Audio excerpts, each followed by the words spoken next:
I'd like to thank the Academy.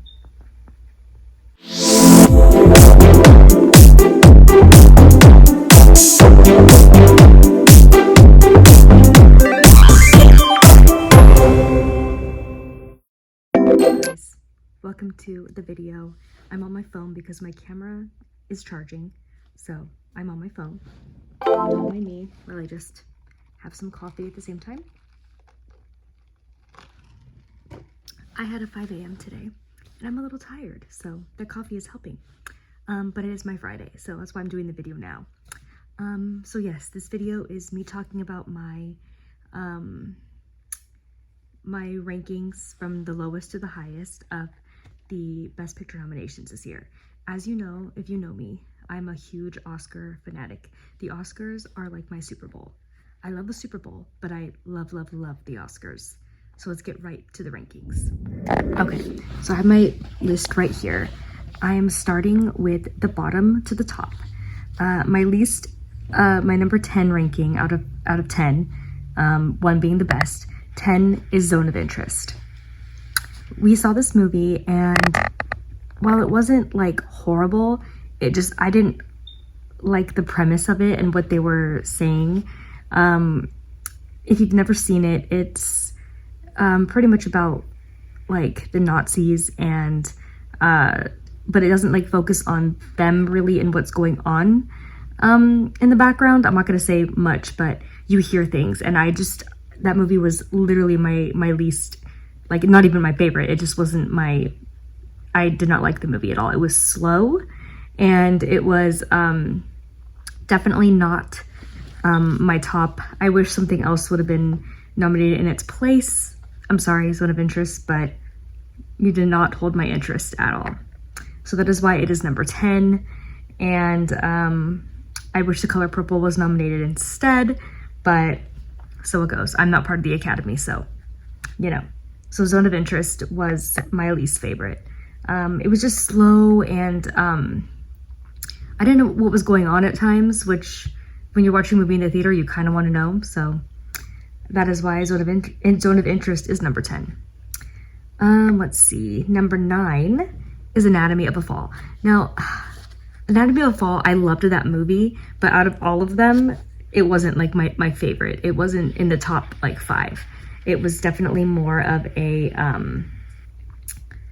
don't even know what to say, but it was about like this lady who is wrongfully accused of something, and she has to go to court. So the whole movie pretty much is her going through that with her son, and it has definitely some touching moments and everything, but we watched it on the day, I believe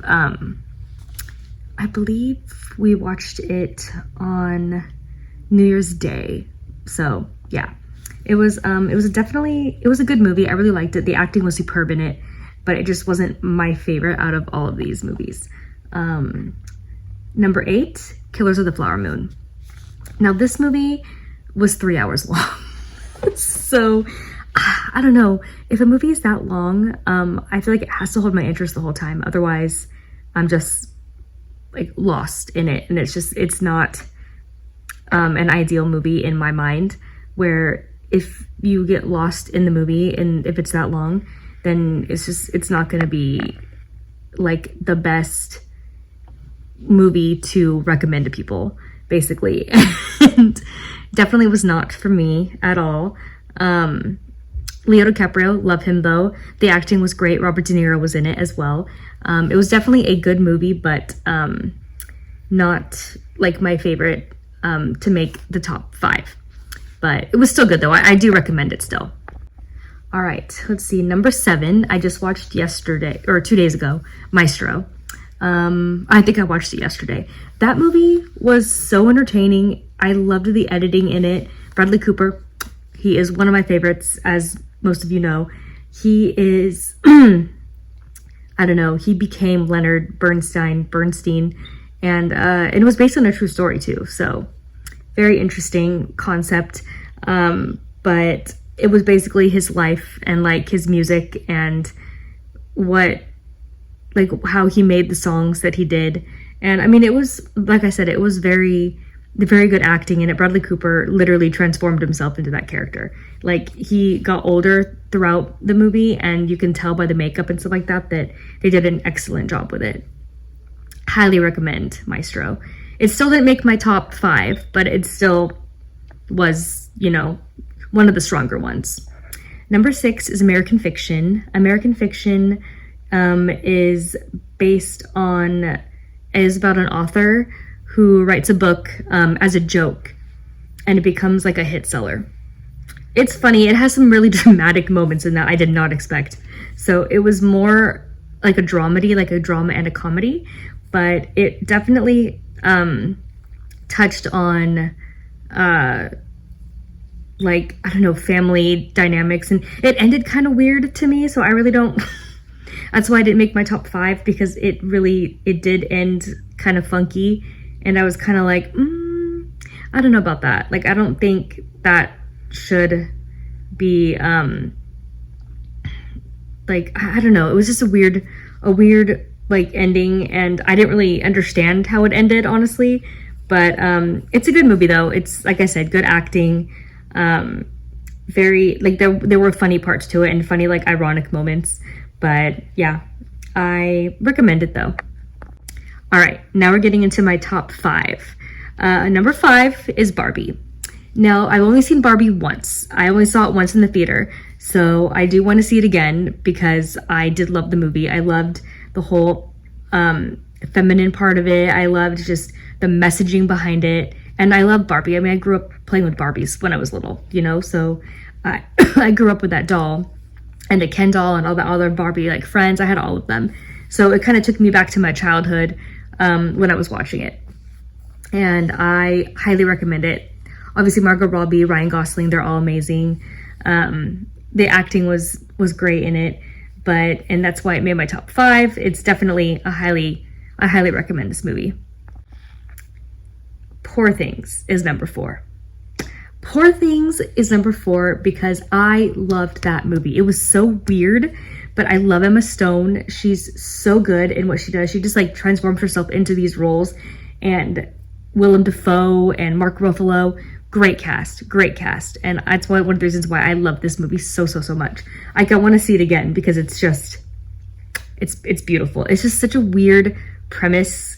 Like, she's this thing that's not even like, she's a human, but she's like not, I don't know. And then she finds herself as a human like later throughout the movie. It's like she develops like feelings and emotions and like different thought processes. It's a really cool movie. I'm trying to do these without giving it anything away too much, but it's a little hard, so I'm trying the overall theme of it is really cool. So I highly recommend Poor Things. Emma Stone, great. I'm sure she's gonna win because she usually does, because she's that good. The Holdovers is number 3. I loved that movie. I love Paul Giamatti very much. This movie is like a feel-good, well, I don't really know feel good. There are feel good moments to it, but it's a drama. But Paul Giamatti also makes it comedy because he is hilarious. And I don't even think he tries to be sometimes, but he just is. And I love that about him. He really takes on his roles like all these actors and actresses do. And basically he's like a teacher who gets stuck being at the school for the holidays with the kids that can't go back home or that have nowhere to go, so they're staying with him basically. And it's just like him and like developing these like bonds and relationships with them as the story progresses, and like the other people who are staying there. That's why they're called the Holdovers, because they are the holdovers of the school for the holidays. And it's really sad because it makes you like sad for the people who don't get to go home for the holidays and see their family and stuff. And it's definitely a good movie, that's for sure. Number 2 is Oppenheimer. That is a movie that is 3 hours long, but I loved it and it kept my attention the entire time. I didn't even know that it was 3 hours. Like, that's how like crazy it was. Like, that's when you know that a movie, like I said before, when you know a movie is 3 hours long, but yet you like it and you don't really know the time is going by, you know it's a good movie then. So I highly recommend Oppenheimer. I'm sure most of you have seen it. It's so good. Cillian Murphy, Robert Downey Jr., Emily Blunt, they're all, I just love all of those actors. in it. And I'm sure they're gonna definitely take home the Best Picture. I have a feeling right now, but it's not my number one though. My number one is actually Past Lives. I just saw this movie the other day and it was so, so, so good. I cannot tell you enough how amazing that movie was. It was literally like, it was a love story, but it was like a coming of age love story where it was like two childhood friends and then they're like reconnecting like years later. And then she has another life, he has another life. And it's like, it's just such a cool concept, but like it was also kind of sad though too. Like it had its moments for sure, but it was definitely like a huge like piece of my heart. Like I loved that movie so much, and I felt bad for one of the guys in it, but like it ended up being a good like ending, you know, the one that I would kind of want as an ending. But I could see it going the other way as well. But that one I highly recommend. It has subtitles because some of it's in Korean, which is awesome, and also it's in English, so it kind of goes back and forth like that. But yeah, Past Lives is definitely my number one. I didn't think it was going to be, but here we are. It took the number one spot. All right, guys, that was my Oscar rankings for the Best Picture 2024. Hope you enjoyed it. I won this also. When I was in 6th period in high school, I won the most improved in my class because I was always really shy. But yeah, so I like to carry this when I watch the Oscars, so it's like a little memento. But yeah, so that was my Oscar picks and why I loved them so much. And I highly recommend seeing all of them if you haven't yet. See, me, Brandon, and our friend Nick, we always go see the Oscar nominated films so we can do the Oscar poll and watch the Oscars together. I've been doing it for 9 years now with them. So I think I'm gonna do a video like this every Oscar season once I've watched them all and do like a little ranking. And I highly recommend you watch all of them though, because they're all really good in their own ways. Don't take my word for it though. I'm a very big believer in you're your own critic. So go watch it. But for now, I'm gonna stop it here because that's the end of the video.